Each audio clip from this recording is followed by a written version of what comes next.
What if I told you everything you love could disappear in one day? A home once filled with laughter now stands in ruins. The tables are overturned. The voices are gone. 10 children gone in one moment. A father left holding only memories. Herds that once covered the hills now lie in ashes. Servants once busy with trade now dig graves. Fields that once promised harvest now whisper with silence. And as if loss wasn't enough, his body gives way. Pain takes over. Sores cover his skin. Friends come to see him, but they don't speak. For 7 days they just sit in silence, stunned by his pain. Even his wife, crushed by grief, whispers bitterly, "Curse God and die." But Job, shattered as he was, answered, "Should we accept only good from God and not hardship too?"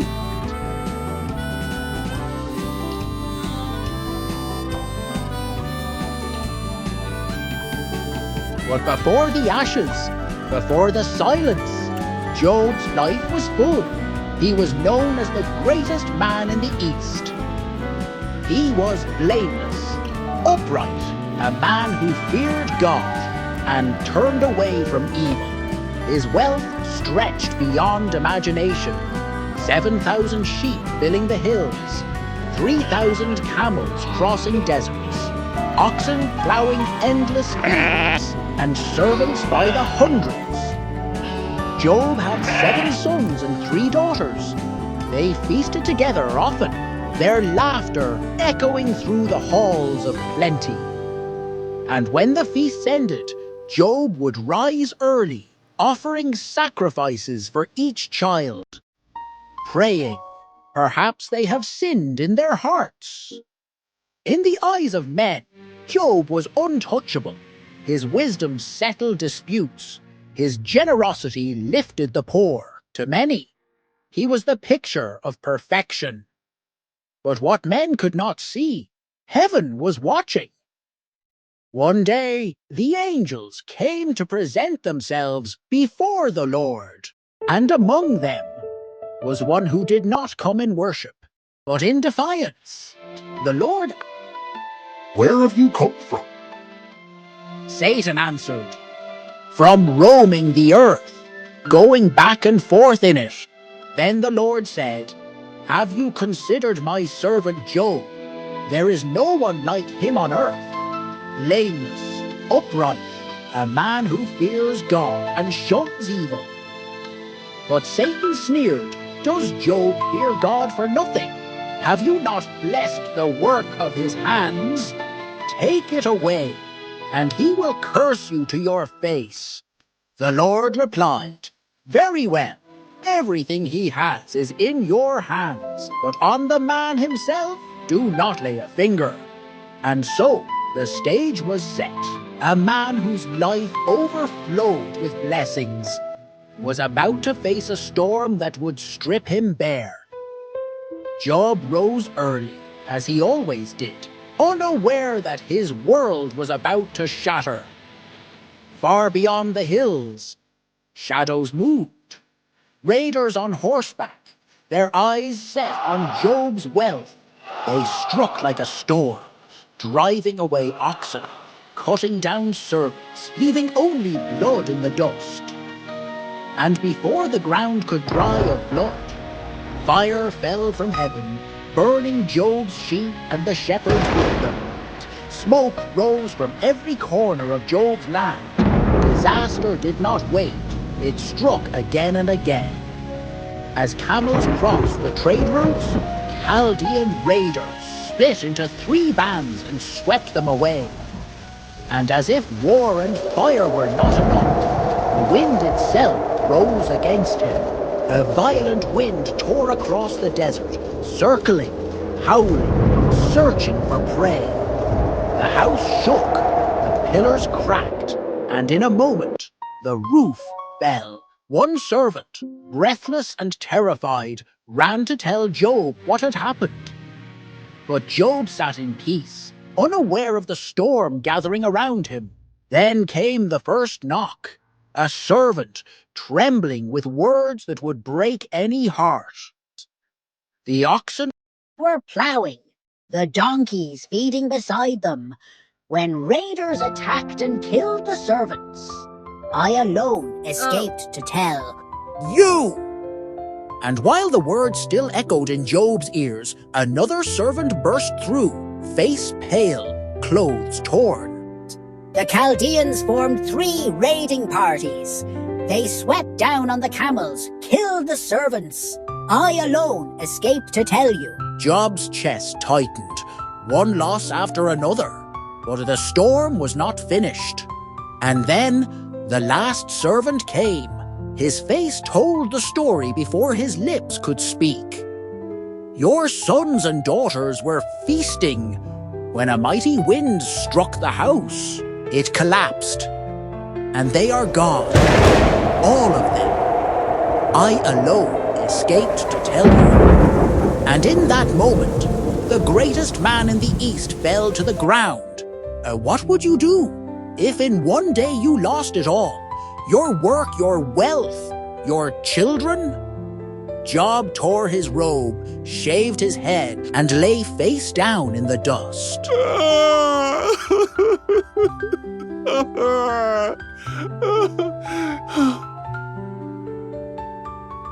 Through broken lips he whispered, "Naked I came from my mother's womb, and naked I will depart. The Lord gave, and the Lord has taken away. Blessed be the name of the Lord."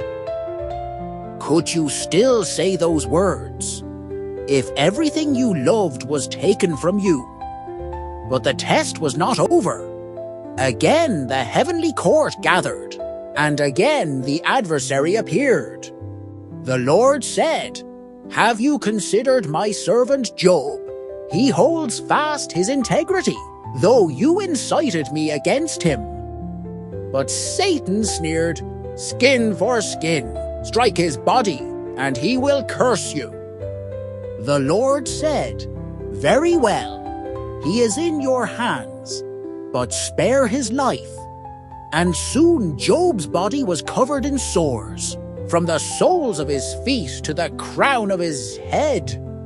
The man who once sat as the greatest in the East now sat alone in ashes, stripped of wealth, stripped of children, stripped of health. Only his faith remained.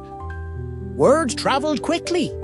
The mighty Job had fallen, his friends heard, and they came. Eliphaz the Temanite, the elder, wise in years, respected among men. Bildad the Shuhite, sharp, quick to speak, firm in his convictions. Zophar the Naamathite, younger, passionate, unyielding in his beliefs. But when they saw Job from a distance, they could not recognize him. They lifted their voices and wept. The sight of their friend crushed them. They sat with Job on the ground. No words, only silence. For 7 days and 7 nights, no one spoke a word. His pain was too great. Have you ever sat with someone in pain and found no words that could heal them? And then, Job opened his mouth. His voice was cracked, trembling, but it carried the weight of his soul. He cursed the day of his birth.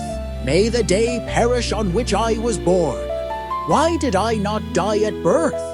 Have you ever wished the pain was so heavy that you hadn't been born to carry it?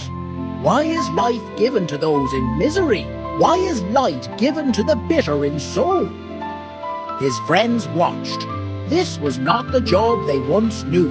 Their silence weighed heavier than their words. But silence cannot last forever. At last, Eliphaz leaned forward. The first response was about to break the stillness. Would his words bring comfort or cut deeper into Job's wounds? Because when you're broken, Every word feels heavy. Sometimes silence is safer than speech. If you were there, what would you say to a man who lost it all? And then Eliphaz spoke. His voice was calm, but his words carried a weight that would soon wound. And this was the beginning of a long, painful debate, one that would test friendship, faith, and truth itself. Eliphaz finally spoke. His words were gentle, but edged with blame. Job, whoever suffered being innocent? Trouble does not come from nowhere. You must have sinned. Job's face stiffened. The one thing he feared had come true. His friends thought he deserved this. Ever been judged when you needed compassion the most? That's where Job sat, surrounded, not comforted. If only my suffering could be weighed, it would be heavier than all the sand of the sea. His wife stepped forward, her voice trembling with both anger and grief. Job, are you still holding on to your faith? Curse God and die. Job turned, weak and broken. His voice cracked but firm. You speak as a foolish woman. Shall we accept good from God and not trouble? After the storm had passed, Job bowed low in the silence. He was broken, yet still breathing, wounded, yet still waiting on God. With trembling lips he confessed, I spoke of things too wonderful for me to know. Now my eyes have seen the Lord. And in that moment, God's mercy touched him. The ashes of sorrow became the seeds of new beginnings. The same men who once accused him now bowed in apology, and Job, with a heart made whole, forgave them. Then God poured out his blessing. What was lost came back in double measure, more than Job had ever owned. Where there had been silence, there was singing. Where there had been mourning, there was laughter again. God gave Job sons and daughters, each one a living reminder that sorrow does not last forever. His years stretched long, and his family multiplied. Job saw generations rise before his eyes, fruit of a faithful life. And when his days were full, Job leaned back in peace. He had walked through ashes, but he would end in honor. The Lord blessed the latter part of Job's life more than the former. For God is a restorer, and his mercy always runs deeper than our pain. Faith is not proven in the sunshine, but in the storm. Anyone can believe when life is good, when health is strong, when blessings overflow. But when the walls collapse, when the body fails, when every voice says, give up, that's when faith is revealed for what it truly is. Job's groaning wasn't weakness. It was proof he was still alive in the fight. His questions were not rebellion. They were the cries of a heart refusing to let go of God. Real faith doesn't mean you won't hurt. Real